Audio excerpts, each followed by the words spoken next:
la chute du mur de Berlin, une décision prise le 3 novembre 1988, jour de la Saint-Hubert. Nous connaissons tous ces photos et ces vidéos, nous savons ce qui s'est passé à l'époque, le soir du 9 novembre 1989. Le savons-nous vraiment? Nous nous souvenons tous du cri de guerre des manifestants rebelles, nous sommes le peuple. Dans l'historiographie officielle, ce sont les citoyens de la RDA qui ont provoqué une révolution pacifique avec leurs manifestations du lundi. Mais était-ce vraiment eux? Y a-t-il eu une véritable révolution? Maintenant, 30 ans plus tard, il est temps pour vous de connaître la vérité. Que s'est-il vraiment passé? Pourquoi le mur, qui était jusqu'alors mortel, s'est-il soudain ouvert? Qui est derrière tout ça? Qui étaient les vrais acteurs de l'effondrement du rideau de fer? Mais avant de répondre à ces questions, revenons à l'année 1988, où a commencé la préhistoire des grands événements qui devaient suivre à l'automne 1989. Pour comprendre la vérité, il faut analyser en détail la situation de l'époque. La situation économique est bien connue, la RDA était en faillite. L'économie planifiée socialiste n'était pas en mesure de contrôler efficacement des processus économiques complexes. La situation a été aggravée par la course aux armements avec l'OTAN, à laquelle le bloc de l'Est n'a pas pu faire face financièrement. La menace d'un effondrement économique a été écartée avec succès pendant de nombreuses années grâce à l'action habile du principal acheteur de devises de la RDA, le colonel Alexander Chalk-Golodkowski de la Stasi. Chalk-Golodkowski était si important qu'il informait directement le ministre de l'économie de la RDA Günther Mittag et le chef de l'État et le chef du parti Erich Honecker. Examinons maintenant de plus près la situation politique et militaire intérieure de la RDA, aussi faible que soit l'économie est-allemande, l'efficacité de toutes les unités militaires et paramilitaires ainsi que de la police a toujours eu la priorité absolue.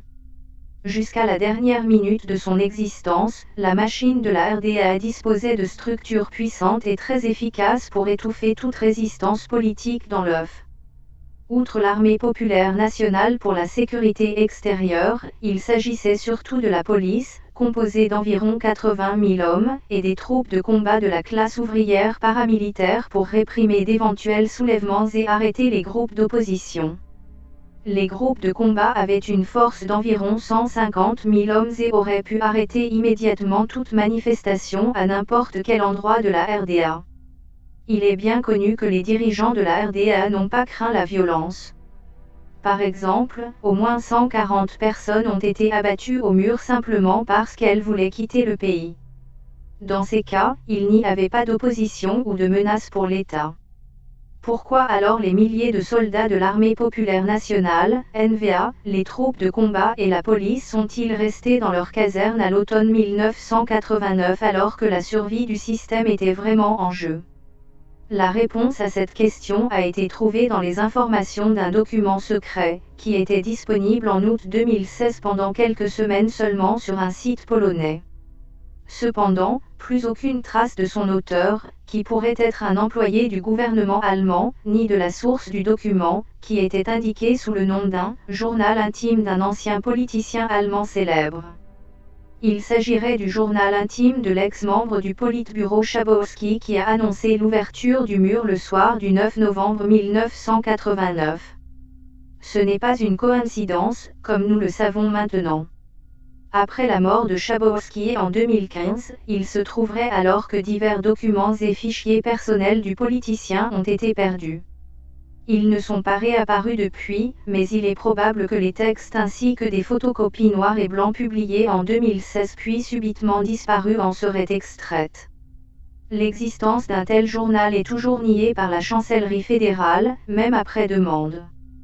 Suivant cette source, Schabowski aurait mentionné dans son journal une réunion officieuse de plusieurs représentants de haut rang du Conseil des ministres et du Politburo de la RDA ainsi que d'autres dirigeants de la RDA le jeudi 3 novembre 1988, au cours de laquelle des plans secrets ont été élaborés pour empêcher à tout prix un effondrement ignominieux de l'appareil d'État de la RDA.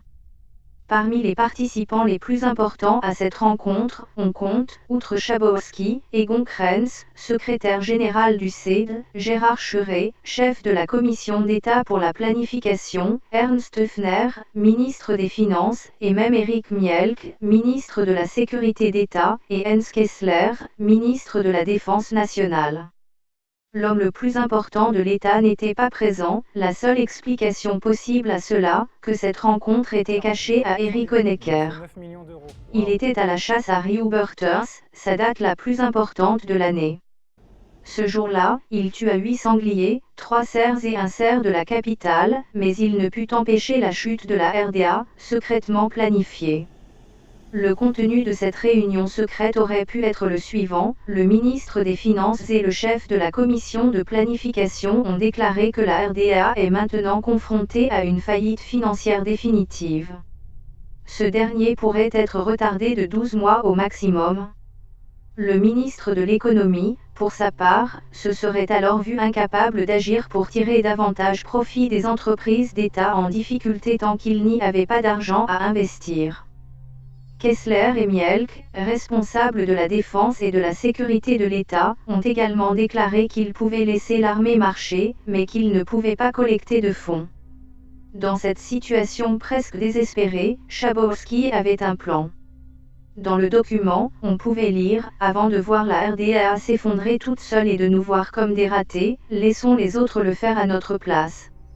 Même Mielck se serait alors immédiatement enthousiasmé pour cette idée, comme le montre une photo d'une page du journal intime, également publiée sur le site. Oui, nous devons remuer les masses pour qu'elles fassent tomber la RDA avant qu'elle ne s'effondre d'elle-même.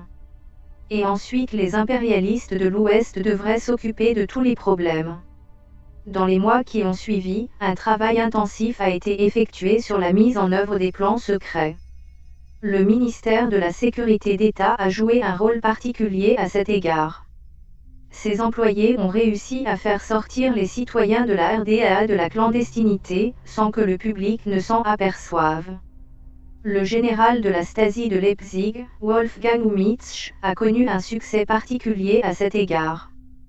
Avec ses collaborateurs officieux, il a pu mobiliser les masses le plus rapidement et doit maintenant être considéré comme le véritable inventeur des manifestations du lundi.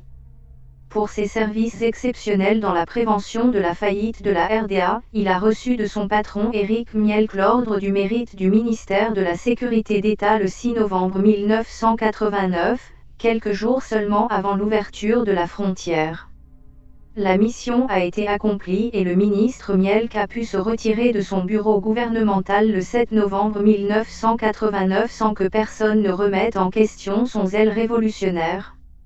Malgré le fait que de nombreux militants des droits civiques ont été exposés dans les années suivantes en tant que collaborateurs non officiels ou même en tant qu'officiers à plein temps de la Stasi, le conte de fées de la révolution pacifique des citoyens de la RDA a pu rester vrai jusqu'à aujourd'hui.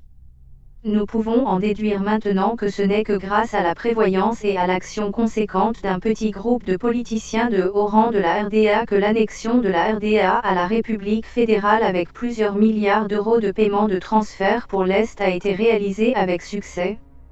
Maintenant, vous seriez prévenus, vous ne pourriez plus dire que vous ne saviez pas.